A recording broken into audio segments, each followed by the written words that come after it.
Em média, qual o tempo de dedicação por loja? Dá para conciliar com o CLT? Essa e muitas outras perguntas vou responder no vídeo de hoje. Se você ainda não me conhece, meu nome é Ivan Dama e em 3 anos eu montei 100 mini mercados em condomínios e hoje eu ensino diversas pessoas no Brasil inteiro aí a fazer a mesma coisa, a obterem sucesso, expandirem as suas redes e o principal, ganhar dinheiro com o mini mercado, porque tem muita gente fazendo da forma errada. Então vamos lá, separei algumas perguntas aqui que vieram através do meu Instagram. Aliás, se você ainda não me segue aqui, eu vou deixar meu arroba aqui em cima, @IvanDama, DAMHA. Eu posto conteúdo sobre mini mercados diariamente. Beleza? Primeira pergunta aqui. Tô tendo dificuldade com contabilidade. Me ajuda? 2 lojas e não posso mais ser MEI. Primeiro de tudo, mini mercado nem deve ser MEI. Não tem por que abrir um mini mercado sendo MEI. MEI, gente, é microempreendedor individual. Para quem que é o MEI? É para uma manicure, é para um eletricista, é para um encanador, é para o microempreendedor. O cara que quer montar um mini mercado, ele não é um microempreendedor. Por quê? Porque o teto do MEI hoje, enquanto eu estou falando, 2025, o teto do MEI está a R$81 mil. Se você dividir 81 mil por 12, você vai ter um faturamento mensal médio aí de 6.750. Se você faturar 7 mil reais com o seu mini mercado, você está morto. Um mini mercado tem que faturar 10, 12, 15, 20, 30, 50, 60 mil reais. Se você faturar só 6 mil reais por mês, 7 mil reais por mês, você está morto. Então você vai estourar. Então não tem por que abrir uma empresa com o MEI. Fora isso, o que acontece? O MEI não tem contrato social e o MEI não escolhe a razão social da empresa. Então você não pode colocar Mercadinho, Fest, alguma coisa assim, pensa no nome que você quer. A razão social vai ser o seu nome. Querendo ou não, quando você olha um nome de um CNPJ e ele é MEI, você perde um pouco de credibilidade. E eu não estou nem falando de vaidade, não. Eu estou falando que você perde pontos com credores, por exemplo, com fornecedores, com banco, porque ele sempre vai olhar para aquela empresa e vai falar, esse daqui é um MEI. Vamos para a próxima pergunta aqui, também sobre contabilidade. Como classificar o CNAE e obter autorização de funcionamento, já que o condomínio geralmente IPTU? Essa aqui é uma dúvida muito pertinente e a resposta é a seguinte. Primeiro de tudo, você vai precisar de um contador novo, porque se o seu contador te deu essa instrução aqui, você precisa do IPTU do condomínio, provavelmente você está fazendo alguma besteira. Gente, a sua empresa de mini mercado, ela deve ser aberta em um endereço que não é o do condomínio. Por quê? Por que a gente não faz isso? Porque dentro do condomínio a gente está fazendo um contrato de cessão do uso do espaço. O espaço não é seu, tá? A qualquer momento você pode ser jogado para fora. Ah, mas meu contrato prevê uma multa aí. Beleza, você pode assinar o contrato hoje, semana que vem alguém vem, paga a sua multa e você está fora. Tá? Então, o endereço da sua empresa ele tem que ficar no local que seja seu. Ou via um contrato de aluguel, ou se você for o proprietário do imóvel. Então, você vai abrir a sua primeira loja. Você vai colocar, seja na sua casa, alguma coisa assim, ou você pode alugar um espaço pequeno aí e usar o IPTU desse lugar, tá? Mas nunca coloque no condomínio. Isso daqui a gente leva a uma outra dúvida que comumente vem, mas se você colocar o endereço do condomínio, e a hora que você abrir a segunda loja, o que você vai fazer? Vai abrir o segundo CNPJ, e o terceiro, e o quarto, e o quinto, 10º, o 20º, o 50º? É um negócio que não faz sentido. Empresa de mini mercado é um CNPJ único que fica no endereço da empresa, no centro de distribuição, e todas as lojas, elas não são nem filiais, não são CNPJs novos, não são... simplesmente essa estrutura que é utilizada. Próxima pergunta aqui. Você faria uma empresa com 120 funcionários em container? Não. Próximo. Não, brincadeira, gente. Por que não? Gente, uma empresa com 120 funcionários, a primeira coisa que você precisa avaliar é se todos eles estão trabalhando presencialmente. Porque eu já coloquei em empresas desse porte e aí eles davam, por exemplo, 2 dias livres para o cara fazer home office. Você já se lascou aí, entendeu? Mas se você for considerar que cada pessoa vai gastar R$50, você está falando aí num faturamento de R$6 mil. Se você for alugar um container, hoje o aluguel de um container está saindo mais ou menos uns R$1.500, fora a obra que você tem que fazer para nivelamento, fora o MUNC que você vai ter que pagar, o caminhão para fazer o transporte, você vai ter que fazer ligação elétrica. Então assim, lojas autônomas em container, em geral, elas têm que faturar 25, 30, 40 mil reais para valer a pena. Uma loja com potencial aí para faturar 6, num caso legal, eu não faria de jeito nenhum. Próxima pergunta. Primeiro mercado, 140 casas, faturo 7 mil reais por mês. Vale a pena abrir o segundo, um apartamento com 144 unidades? Vamos lá, são 2 coisas separadas aqui. A primeira é que você tem um problema operacional. um condomínio com 140 casas e um faturamento de R$50 por unidade, ele está baixo. Então isso é um problema operacional, você vai ter que melhorar o faturamento da sua loja. E como você vai fazer isso? Tem diversas formas, você precisa estar próximo do condomínio, você precisa entender os gostos do pessoal que mora nesse condomínio, você precisa entender se os produtos estão certos, se a precificação está certa. Tem uma série de coisas que você precisa fazer antes para aumentar esse faturamento. Pessoalmente, eu só iria para a segunda loja se eu entendesse qual que é o lucro da primeira loja e eu estivesse confortável com isso. R$7.000, se a gente colocar mais ou menos aí 20% de lucro, você está lucrando R$1.400. É suficiente para você? Talvez seja. Se você tiver clareza desses números, você montou a sua DRE, você sabe exatamente quanto que está sobrando e você quer expandir, aí a gente vai para um problema comercial. Aí você resolveu a parte operacional, você vai aumentar o seu faturamento, você já entendeu o seu financeiro, agora você vai para a parte comercial. Devo investir no segundo com 144 unidades? Com certeza. Se você colocou específico dessa forma, 144 unidades, certamente você já tem em vista aí esse condomínio. Eu iria para cima para colocar assim.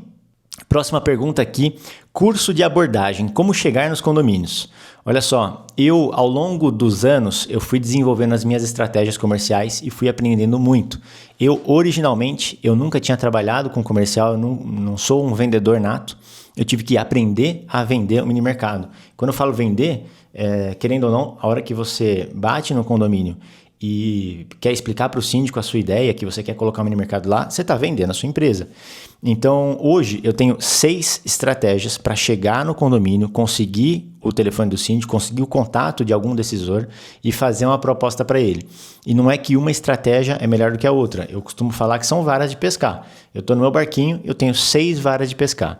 Uma hora a primeira vai começar a balançar, eu vou lá e pego o peixe. Outra hora a quinta vara que vai balançar, eu vou lá e pego o peixe e assim por diante. Se você estiver interessado em saber como é que funcionam essas estratégias, como que você vai fazer para chegar até o síndico, fazer a sua proposta e ganhar o condomínio, eu vou deixar aqui embaixo na descrição desse vídeo o meu site. Você pode me chamar também na conversa aí pelo Instagram e falar que você quer ajuda com o comercial, que eu vou falar para você o que você tem que fazer, beleza? Vamos para a próxima pergunta, essa daqui é muito legal.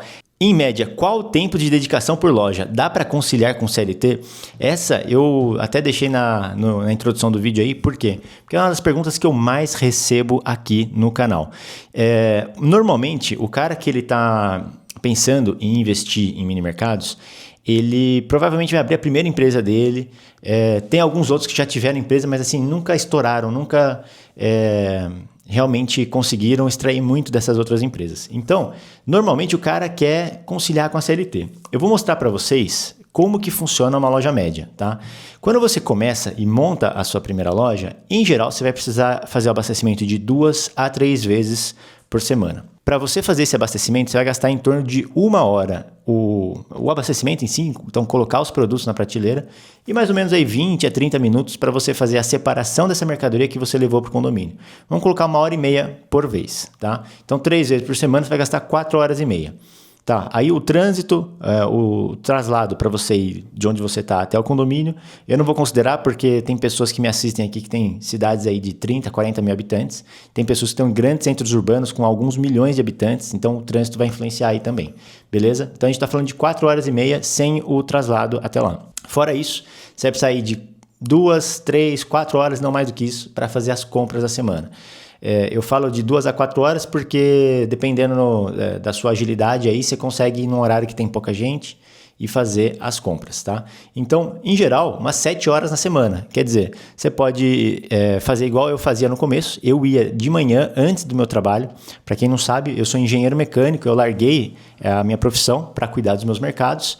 E eu ia antes do trabalho. Antes de entrar na empresa, eu fazia o abastecimento. Bem cedinho mesmo. Você pode, se você não for uma pessoa que gosta muito das manhãs, aí você pode também ir no período da noite. Você pode fazer abastecimento no sábado também. E as compras você faz, sei lá, no fim de semana ou algum dia mais tranquilo aí para você.